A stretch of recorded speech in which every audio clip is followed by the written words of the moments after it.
Good morning student. आज अपन बात करेंगे gastrointestinal agent. Is the topic of B pharm first year mainly, ठीक है। And we are also studying BSc first year chemistry. Chemical substance है, inorganic substance इनका ऊपर बोलते हैं, उनके बारे में आज अपन बात करेंगे, जो है gastrointestinal agent. Agent it means substance, ठीक है। और भी इनऑर्गेनिक या organic substance. Intestinal means intestine, और गैस्ट्रो मींस गैस्ट्रिक। गैस्ट्रिक होता है, या फिर मैं ये बोलूं कि स्टोमक के अंदर, या फिर जो अपनी इंटेस्टाइन होती है, या अपन जिसको बोलते हैं जीआईटी, गैस्ट्रो इंटेस्टाइनल ट्रैक्ट, कहां से शुरू होती है? It is start from mouth end of anus. इसके बीच में जितने भी ऑर्गन सेचुरेटेड होते हैं, इट मींस जो कि अपने डाइजेशन में, फूड डाइजेशन में हेल्प करते हैं, उनके लिए कौन कौन से एजेंट हैं कि जिस कंडीशन के अंदर जो मेटाबॉलिक रिएक्शंस होती हैं या जो डाइजेशन होता है वो प्रॉपर वे में नहीं हो पाता, या फिर इसके स्टोमक के अंदर जो एसिड प्रेजेंट होता है, इट मीन जो एसिड प्रेजेंट होता है उसकी कंसंट्रेशन ज्यादा हो जाती है, तो उसको डिक्रीज करने के लिए किस टाइप से सब्सटेंस को काम में लिया जाता है, और देन गैस्ट्रोइंटेस्टाइनल एजेंट्स क्या चीज होते हैं, इसके बारे में आज अपन इस टॉपिक के अंदर देखेंगे। तो इसको राइट डाउन कर लें सबसे पहले आप। The gastrointestinal tract it mean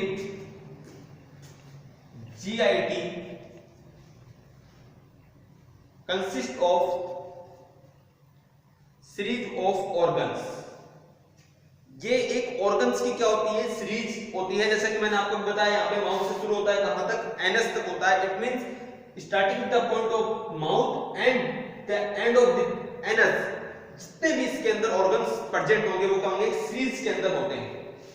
series of the organs for the digestion of food. इसलिए हेल्प करते हैं ये डाइजेशन ऑफ फूड, फूड के लिए, फूड के डाइजेशन के लिए हेल्प करते हैं। Digestion of food right from intestine of food, sorry, right from injection of food, food के एब्जॉर्प्शन या मेटाबॉलिज्म में, and remove the waste. It is start from esophagus and it start from oral cavity and the anus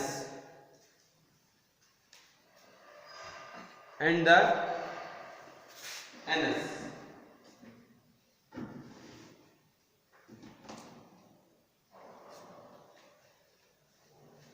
GIT is consist of buccal cavity, या जिसको हम बोलते हैं oral cavity, stomach, intestine. Intestine is also divided into two parts, large intestine and small intestine, liver, pancreas and anus also.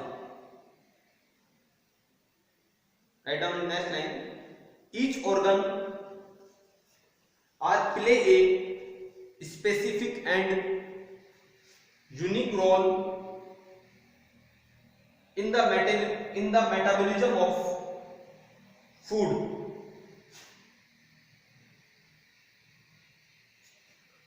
In the metabolism of food. Write down in next line. The absence or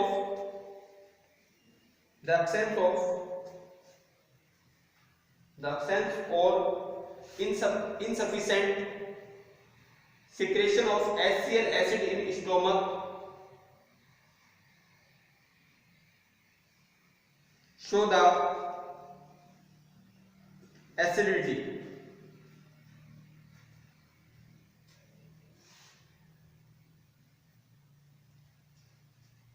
we know that HCl acid is present in stomach,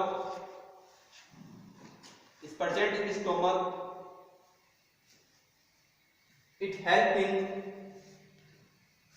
digestion, या जिसको अपन बोल सकते हैं catabolism of food particles, ठीक है। अब ये जो गैस्ट्रोइंटेस्टाइनल एजेंट है, ये डिफरेंट टाइप्स के एजेंट अपन इसके अंदर स्टडी करेंगे, जिसमें से फर्स्ट बना है एंटाएसिड।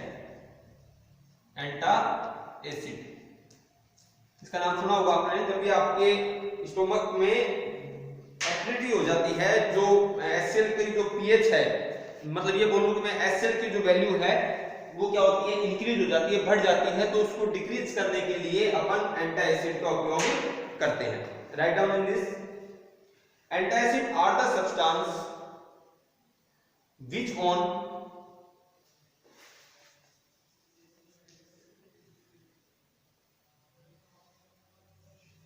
ingestion, ingestion, react with the gastric acid and lower the acidity of gastric constant. They produce a systematic relief of pain and reduce the acidity in stomach, ठीक है। इट मीन जो एंटाएसिड होता है, ये क्या होता है, सपोज दैट इस स्टोमक, वी नो दैट कि HCl is present in stomach. जब अपन काफी लंबे समय तक भूखे रह जाते हैं, या कई बार चटपटा खाना अपन खा लेते हैं, या अपन ऐसा खाना खा लेते हैं जिसके अंदर जो एसिड की वैल्यू क्या कर देता है, इंक्रीज कर देता है, तो that one is when acid value is increase, ठीक है। एसिड वैल्यू क्या हो रही है, यहाँ पर इंक्रीज हो रही है। जैसे ही एसिड वैल्यू यहाँ पर इंक्रीज हो रही है, तो यहाँ पर HCl की वैल्यू भी क्या हो जाएगी, इंक्रीज हो जाएगी, तो ये किसको शो करेगा, एसिडिटी को शो करेगा। इस एसिडिटी को डिक्रीज करने के लिए जो अपन सब्सटेंस काम में लेते हैं, कॉल्ड इज एंटाएसिड, ठीक है। राइट डाउन कर लेना चाहिए इसको। अब एंटाएसिड तो अपन ने यहाँ पे काम में ले लिया, अब अपन को ये देखना है कि किस टाइप्स के जो एंटाएसिड होते हैं वो आइडल होते हैं, यानी किस टाइप से एंटाएसिड को अपन यूज करें कि अपन को एक आइडल एंटाएसिड मिल सके।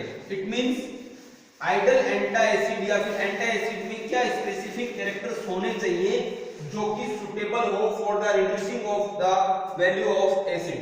तो write down the second topic in this, ideal characteristics of antacid. Ideal characteristics of antacid. Write down in one. It not be absorbable. Absorb नहीं होना चाहिए easily. It not be absorbable or KCAUSE. Systematic alkalosis, यानी pH value के साथ जब pH value increase हो रही है, उस कंडीशन के अंदर जो एंटाएसिड होना चाहिए, जो आइडल एंटाएसिड होना चाहिए, वो इजीली अब्जॉर्ब नहीं होना चाहिए। Second one, it not liberate CO2 carbon dioxide and rebounded hyper acidity. Acidity को रिबाउंडेड करने वाला नहीं होना चाहिए, जब वो डिक्रीज हो जाए तो उसको वहां पे रिलीज कर दे। एंड लिब्रिकेट होना चाहिए CO2 के साथ, क्योंकि जब भी मॉलिक्यूल्स ब्रेक डाउन होंगे, इट मींस वो किसका रिमूवेशन करेंगे, CO2 का रिमूवेशन करेंगे। अगर एंटाएसिड इस CO2 के साथ बॉन्डिंग को शो कर देगा तो एसिडिटी को डिक्रीज नहीं कर पाएगा। Third one, it not interfere with observation of food. Acidity की वैल्यू तो डिक्रीज हो रही है बट फूड एब्जॉर्प्शन भी हो रहा है, तो उस कंडीशन के अंदर जो आइडल एंटासिड होना चाहिए वो फूड एब्जॉर्प्शन को इफेक्ट नहीं करना चाहिए। Fourth one,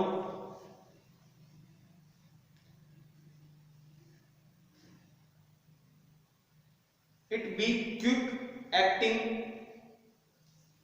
and show the effect in long time. It should be effective, effected होना चाहिए, effective होना चाहिए and लंबे समय तक, लॉन्ग टाइम तक क्या करना चाहिए, ये इफेक्ट को शो करना चाहिए, यानी लंबे समय तक चलना चाहिए। नेक्स्ट वन, इसकी जो पीएच होनी चाहिए वो कितनी होनी चाहिए, 4 to 6। The pH of ideal characteristics, the pH of ideal antacid, it is 4 to 6।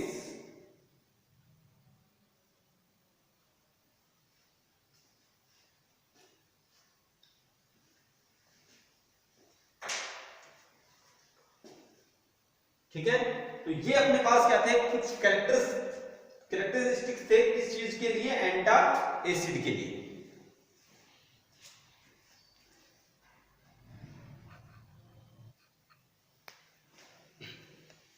चलिए, अब एंटा एसिड को अपन 2 टाइप से डिवाइड कर सकते हैं इसके अंदर। तो 2 टाइप से डिवाइड करने के लिए मैंने एंटा एसिड को 2 टाइप से डिवाइड करा है। पहला है सिस्टमेटिक एंटा एसिड, ठीक है, और दूसरा है नॉन सिस्टमेटिक एंटा एसिड। ये नॉन सिस्टमेटिक जो एंटा एसिड होंगे ये कंटेनिंग होंगे, ठीक है, किसी अदर मॉलिक्यूल्स के साथ क्या होंगे, रिकॉम्बिनेंट होंगे। इट मींस ये जो सिस्टमेटिक एंटा एसिड होंगे ये क्या होंगे, सॉल्युबल होंगे, ठीक है, और रेडली अब्जॉर्बेबल होंगे, अब्जॉर्ब भी क्या हो जाएंगे, जल्दी हो जाएंगे। Capable for producing systematic electrolytes alteration and the alkalosis. It means तुरंत यानी रैपिडली क्या करेंगे, एक्शन करेंगे और जो एसिडिटी है उसको क्या कर देंगे, रिमूव कर देंगे। इसको जनरली अपन पुराने समय में भी घरों से काम में ले रहे हैं, जैसे कि मीठा सोडा जिसको आप जनरली बोलते हैं, वो जस्ट लाइक एंटा एसिड, ठीक है, काफी समय से ये काम में आ रहे हैं। Sodium bicarbonate NaHO3 is the best example of the systematic antacid. It containing the 100% chances that sodium bicarbonate NaSCO3 are shown in your next examination paper, ठीक है। Second one, the non systematic antacid, it means is the not absorbable, absorb नहीं होते हैं easily, and not soluble, soluble भी नहीं होते हैं। मैंने आपको बताया कंटेनिंग होंगी, जैसे कि एल्युमिनियम कंटेनिंग एंटासिड है, it means aluminium hydroxide, aluminium phosphate, sodium carbonate, aluminium carbonate, this is also the example of aluminium containing antacid. इसके अंदर से भी अपन 1 and 2 टाइप्स ऑफ एंटासिड जो हैं उनकी आगे प्रिपरेशन करेंगे, उसकी स्टडी करेंगे। इसी प्रकार से कैल्शियम कंटेनिंग एंटासिड है, calcium carbonate is the best example, it's chances is 100%, that's showing paper. Magnesium containing antacid, magnesium carbonate हो गया, मैग्नीशियम सिट्रेट हो गया, मैग्नीशियम हाइड्रोक्साइड हो गया, मेग्नीशियम ऑक्साइड हो गया। इसको शॉर्ट फॉर्म में लिखा है मैंने Mg, बट आप जब इसको राइट डाउन करेंगे तो इसकी फुल फॉर्म लिखेंगे मैग्नीशियम। अदर है combination antacid preparation, it mean जो एल्युमिनियम हाइड्रोक्साइड हो गया, मैग्नीशियम हाइड्रोक्साइड हो गया, calcium carbonate, there are many different type of containing antacid, ठीक है। तो इनकी अपन स्टडी देखेंगे कि अपन इसको किस टाइप से स्टडीज की कर सकते हैं। जैसे कि अपन पहले देख रहे थे, सिनोनिम्स देख रहे थे, मॉलिक्यूलर वेट देख रहे थे, प्रिपरेशन देख रहे थे उसकी अपन, है ना, और स्टोरेज देख रहे थे, केमिकल एक्टिविटी देख रहे थे किस प्रकार से करना। उसी प्रकार से अब अपन यहाँ से 1 by 1 सब्सटेंस को क्या लेंगे, टैग करेंगे, and then we study the different type of antacid. It also form in the systematic and the non systematic form, ठीक है। इसको राइट डाउन करें।